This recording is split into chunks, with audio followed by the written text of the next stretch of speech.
Welcome back everyone. Today in this video I will be going over high reps versus low reps, a debate which you'll always see within the fitness space, which one builds more muscle. To the left I have Rich Piana, known for his long 8-hour arm workouts, which you've probably seen or tried if you're brave enough.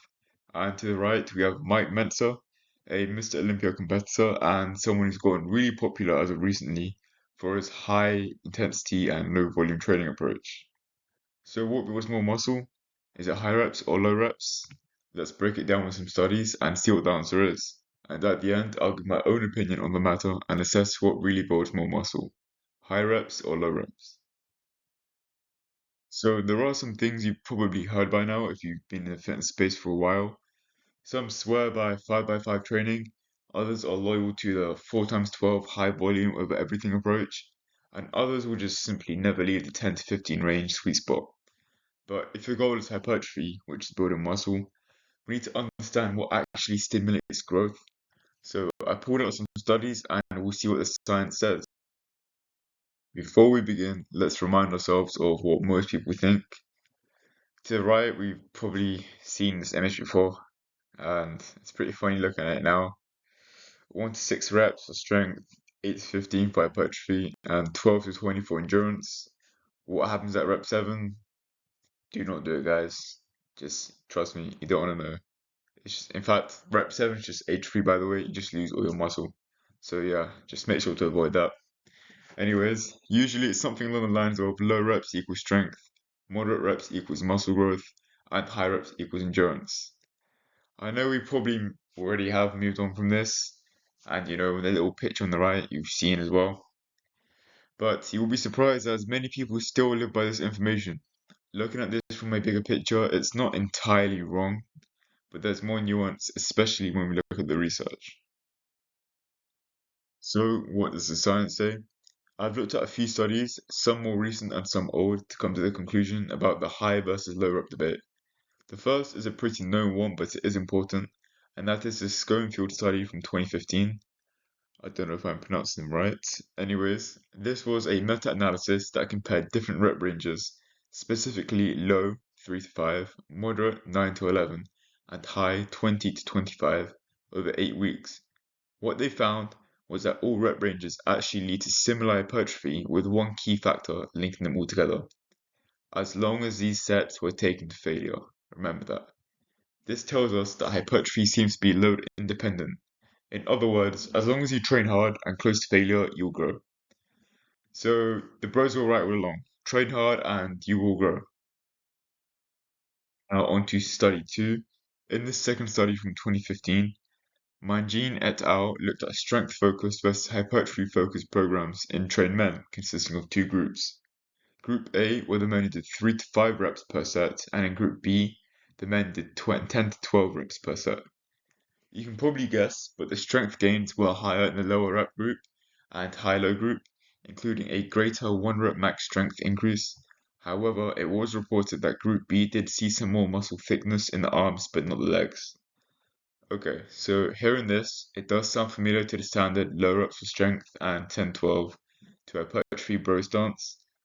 But like I said before, that low reps for strength and high reps for muscle growth does have some truth to it, but the rabbit hole does go a lot deeper than this, guys. Trying to look at another study, something a bit more recent. This 2024 journal included a 22-week study where participants were compared against each other, and they were split into 2 groups. The first being Group A, trained with heavy loads and did 4 to 6 reps, whilst the second group, Group B, trained with lighter loads and did over 20 reps. The findings? Once again, both rep ranges led to similar hypertrophy as long as sets were taken to failure. Similar hypertrophy regardless of the load, only if sets were taken to failure. And once again, there was something else. You can probably notice a pattern here, but the heavy load group did see more strength gains, specifically in the bench press and the bicep curl. What does this reinforce? You can probably guess. But the fact that to stimulate hypertrophy, it doesn't matter if you use heavy weights or lighter weights, as long as your sets are taken to or close to failure. So can we say hypertrophy is load independent? Probably. Another conclusion we can come to, that strength gains are more likely to occur in heavy weight training. Moving on from that, another study from 2023 compared two training methods. One group was using weight which was 30% of their 1 rep max, and the other 80% of their 1 rep max. By now, you can probably most likely deduce what comes next. The findings, unexpectedly, both styles of training led to similar results in terms of hypertrophy, but only when taken close to failure. The last study I have chosen to include in this video is by Courier and their colleagues, published in the British Journal of Sports Medicine. This systematic review and meta-analysis evaluated various resistance training protocols to determine the most effective strategies for enhancing muscle strength and hypertrophy in healthy adults. What did they find?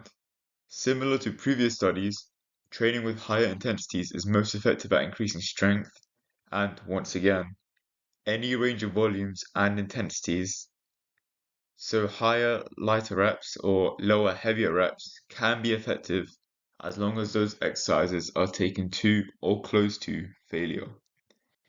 I think the pattern is pretty obvious by now, but another thing they did find is that there is an emphasis on the importance of personalized programming, as to get the most out of your program, training frequency and volume should be tailored to individual goals and experience levels. Looking at all these studies, there are some key takeaways we can gather. The first is that load doesn't matter as much as reaching failure does when prioritizing hypertrophy. This was shown time and time again in the multitude of studies we looked at in this video. High reps, low reps, regardless of what you pick, you will grow as long as you take those steps close to failure. So, are they just as good as each other though? Is one better despite both of them yielding similar results? In my honest opinion, yeah, I do think one is slightly better, and that one is low reps.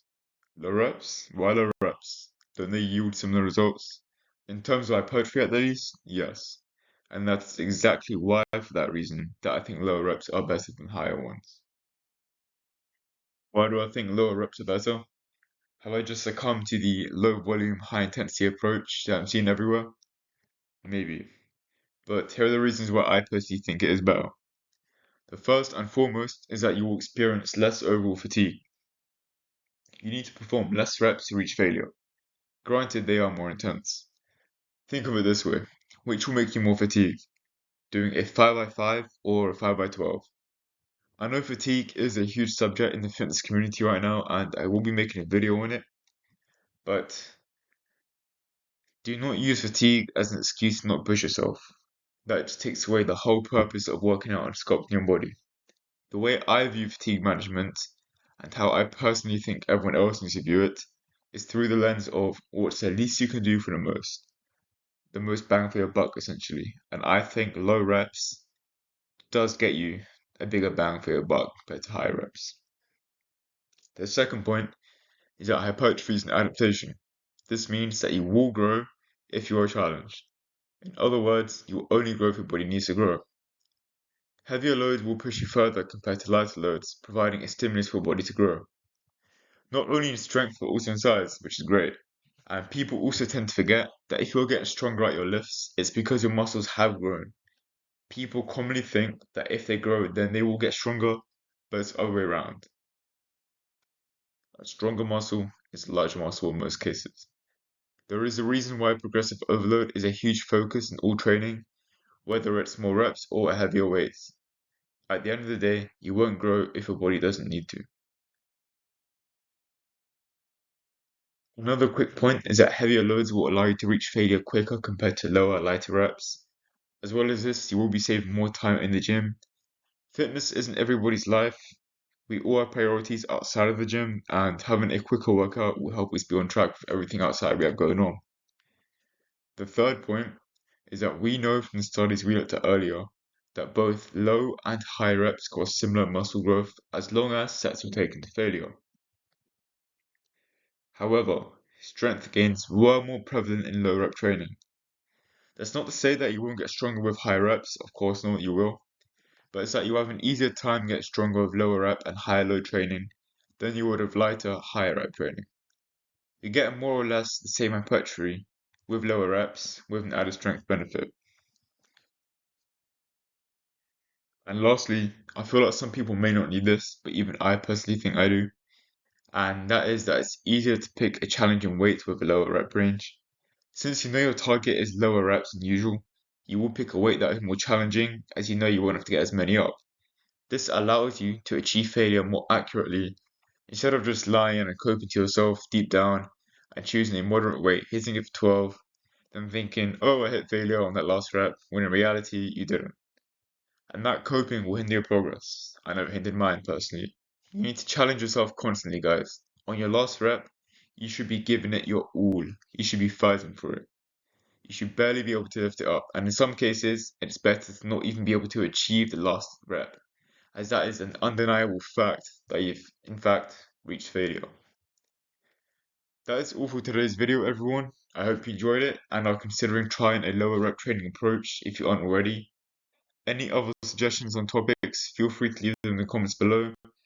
And once again, train hard.